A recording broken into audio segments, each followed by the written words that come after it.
G'day and welcome to the Slice for AFLPLAY. My name is Rog. And I'm Starr. And this is for the playmakers. For anyone who's ever picked up a footy or enjoyed the game from the sidelines, we're going to be serving you a slice of play every week right here on the Slice. How are you, Starr? I'm good. I've had a pretty good week. How are you, Rog? Yeah, never better. Feeling sensational. And I'm feeling even better because I know that we're about to get into 6.1 point. So much fun. So our 6.1 point is essentially our highlight and our low light of the week. Rog, I've got a question for you. Okay. When was the last time you stepped on a bindi? Like of the Irwin variety or... Like a bindi on the grass. Oh, right. The little things. Not Bindi Irwin. Not Bindi. Yeah, it's been at least 4 years since I stepped on Bindi Irwin.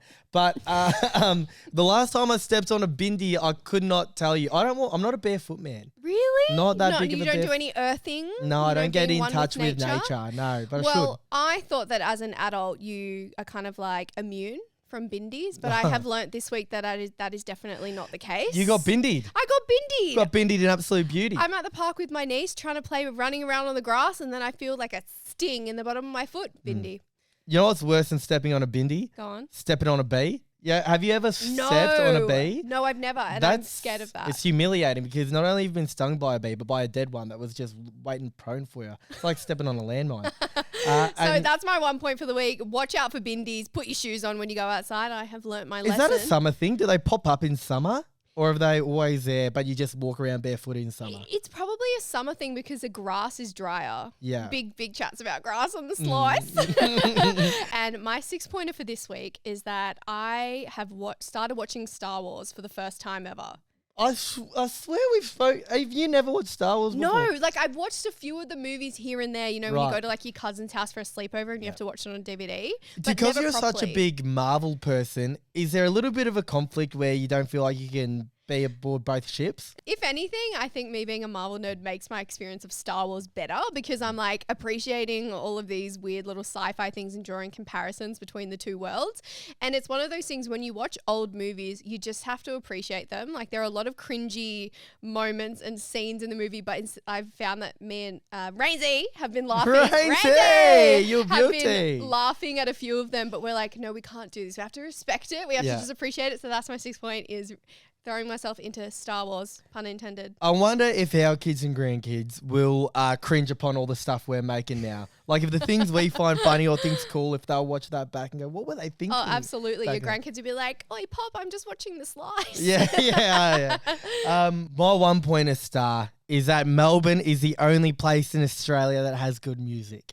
Well, that's a big statement. The only place. And I know that sounds arrogant and pompous and whatever you may think, and rightfully so, but I went on a lads trip. We went to Perth, WA. We went to the main bars and clubs, and it was all this like drum and bass stuff that sounded like a plane crash remix with like a blender. It was like horrible. I was there going, what the hell is this?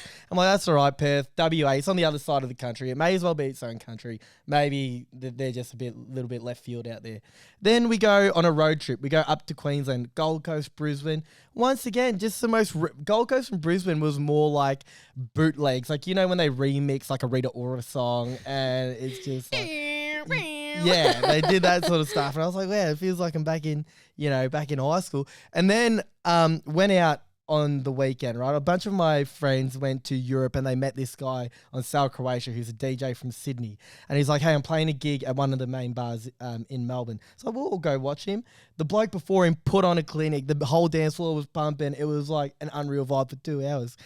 This lad from Sydney gets on, apparently meant to be one of the gun DJs out this way, comes on, and you've never seen a greater mass exodus. It was like a stampede, like, the Lion King stampede that killed Mufasa? It was like that stampede out the door. Because it just wasn't good. It just wasn't good. I felt bad for him. Did you stay? No, I was the first one out. I led the charge. I opened the door and said, righto, next joint. So maybe I've just had 3 bad experiences with 3 different states, and my opinion is a little bit... it's not quite correct or fitting, but I'm pretty confident Melbourne has the best music in the country. Maybe you're just not going to the right places, though. Maybe I'm not. I'm not. Drop a comment. Let me know where I should go to experience some good music outside of Melbourne. But my 6-pointer, and this is a weird 6-pointer because I've enjoyed the other lifestyle for so long. But breaking news, I tore my shoulder 3 months ago. So I couldn't train. I couldn't go to the gym. I struggled running and all that for that amount of time. But I'm finally back. I'm back training. I signed up to a proper gym, tearing the joint to pieces. And I've decided this is going to be the first summer where I put on some size. So I've decided I've never once have I put on weight. I've stayed fit at the gym, but I've never got muscles. So you know what? It's time for that era.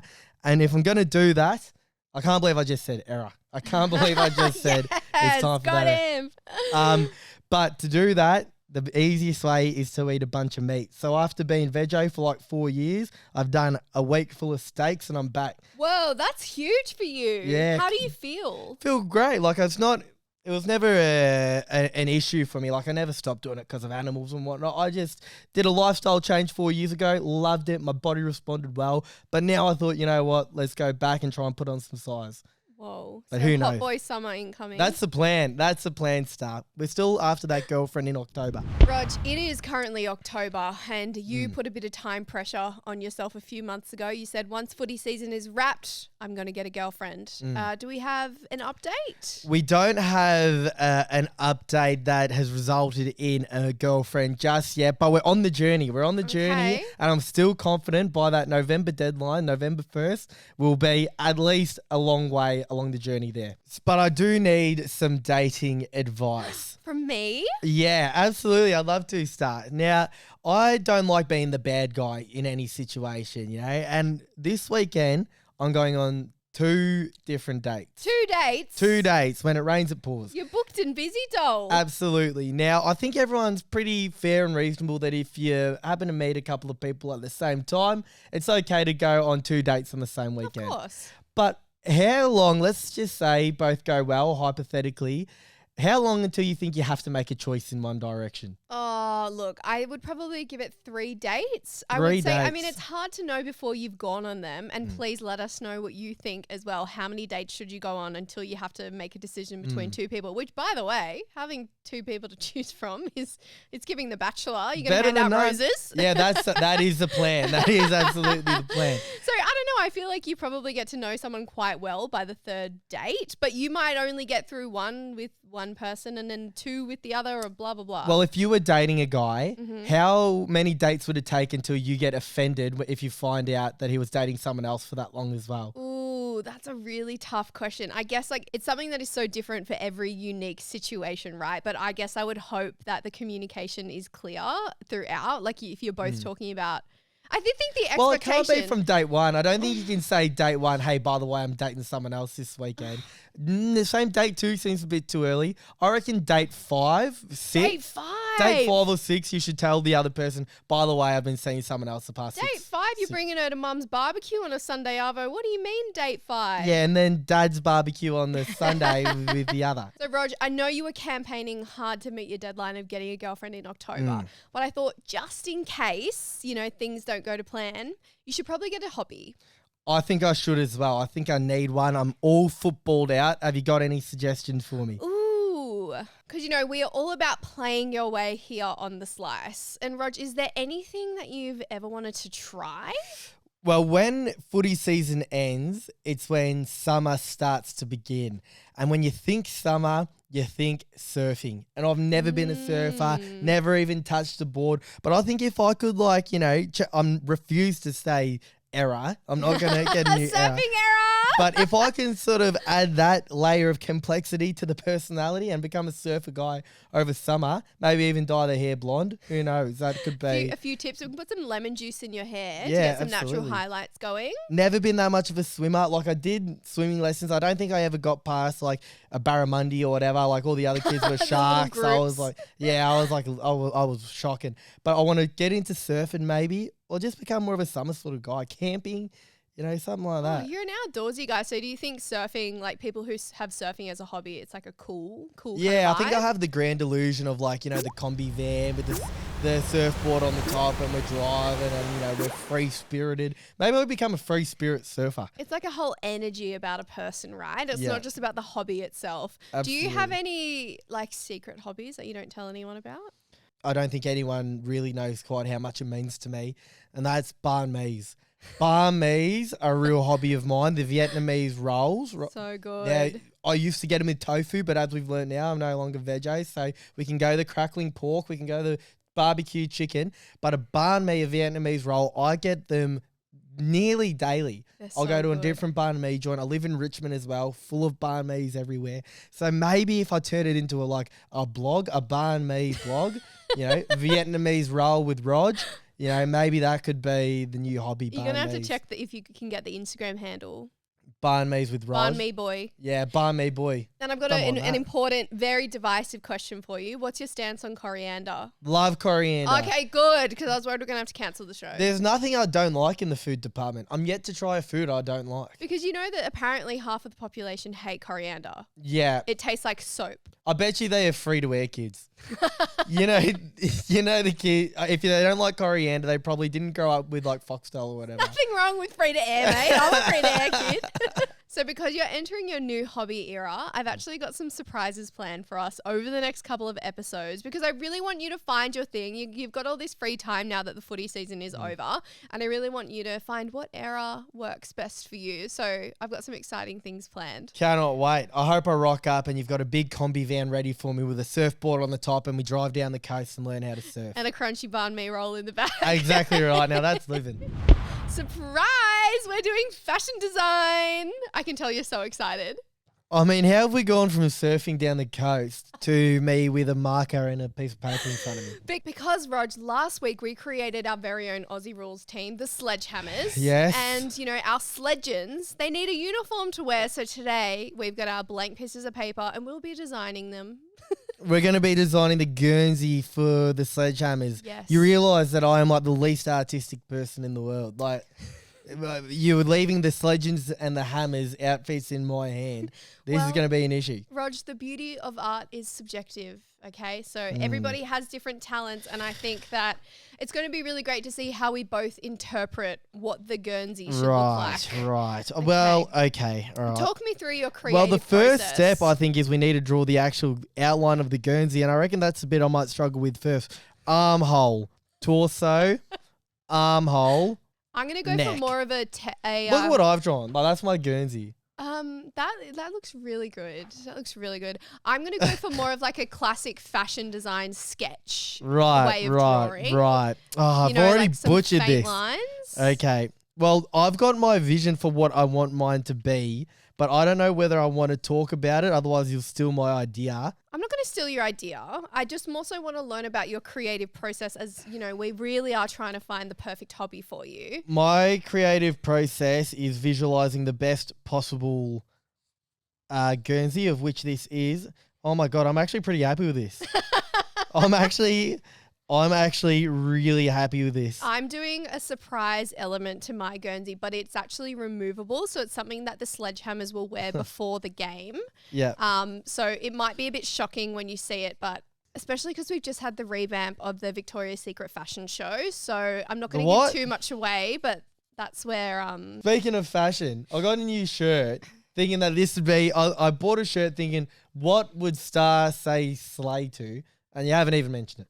As soon as I saw you, I said, I love that shirt. Oh, yeah, I forgot about that. Yeah, come on. You're stitching me up, mate. I thought you might want to say it on air so that people acknowledge it as well. Okay, I've how finished. are you feeling? Okay, wait, give me 2 seconds. I actually think the whole world of AFL Guernseys needs a shake-up, to be honest. Really? Yeah, we've had the same 10 layouts for the whole history of time, a couple hundred years. You look at the English Premier League in the soccer, they've shaken it up. They've got all these funky colours, patterns. They've got my team that I support over there, Crystal Palace, have graffiti on their top, which is just absurd. So I think AFL Guernseys need an entire shake-up rather than the same stuff we've been with for the last 200 years, which is why I've gone a little bit abstract. You go first. Yeah, I want you to try and tell me what you think this is. Try and decipher I'm ready.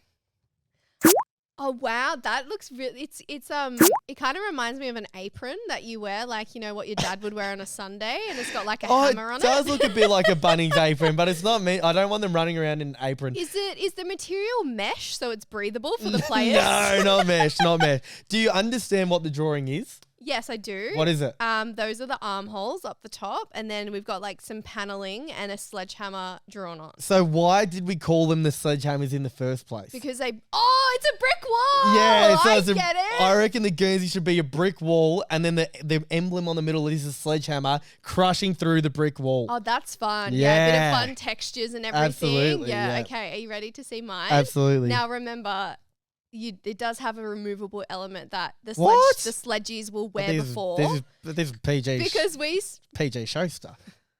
we speak a lot about pre-game rituals and getting hyped up. So I just thought them wearing this would just, bring the vibes. and get What everyone- on earth are we Okay, ready? removing from our top?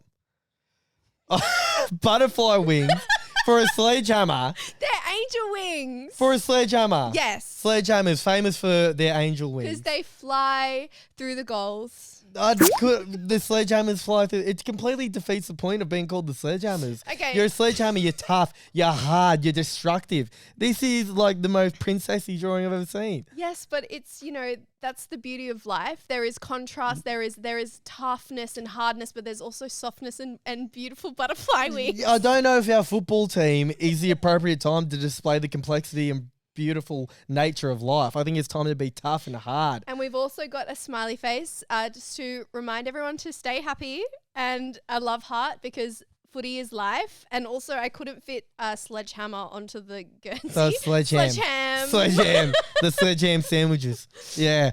Well, yours doesn't even make sense for a start. It's all over the shop. Rog, you have to say one nice thing about my design. I like that other people will vote for mine. So I like that you've done mine so dreadfully bad that I can sleep tonight knowing mine's going to be the winner. I'm going to get you some fairy wings for the next episode.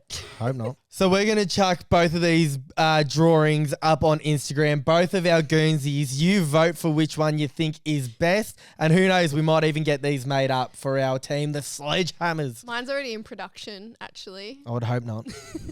The awards nights for the local footy clubs, they're all wrapped up, Star. They're well and truly done. The best and fairest have been handed out. The coaches' awards have been handed out. But there are always people stiff to miss. I was that person every single week.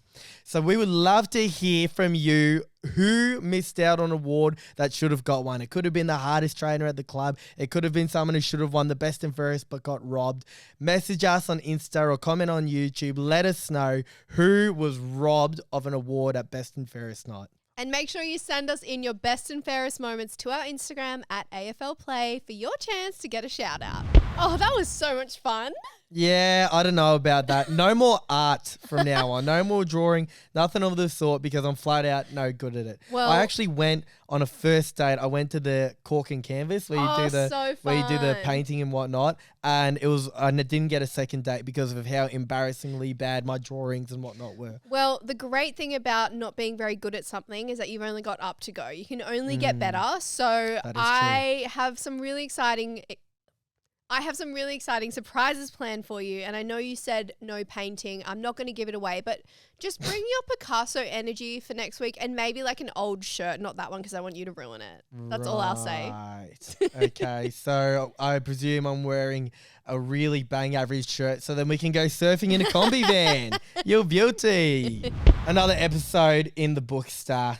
So fun. What you an did absolute so well. pleasure. You're an artistic king now. It's probably been a while since you picked up, a pen and paper, but you did well. Maybe I've got that deep down inside of me and I was just waiting to awaken it, and I'm going to be a different beast from now on. But make sure you do send us your best and fairest moments and we'll be sure to give you a shout out on AFL Play, and come back next week, Wednesday at 6:30, so we can serve you another slice of play right here on The Slice. And make sure you hit subscribe so you never miss an episode. And if you have any suggestions for hobbies that Rod should try, please let us know in the comments below because we are all about playing your way here on The Slice. Bye. The Slice, presented by AFL Play, is hosted by Star MCG and Connor Rogers. The Slice is recorded and produced at Amplify Studios, situated on Gadigal land. We pay our respects to the traditional owners of the land and waters in which we record on.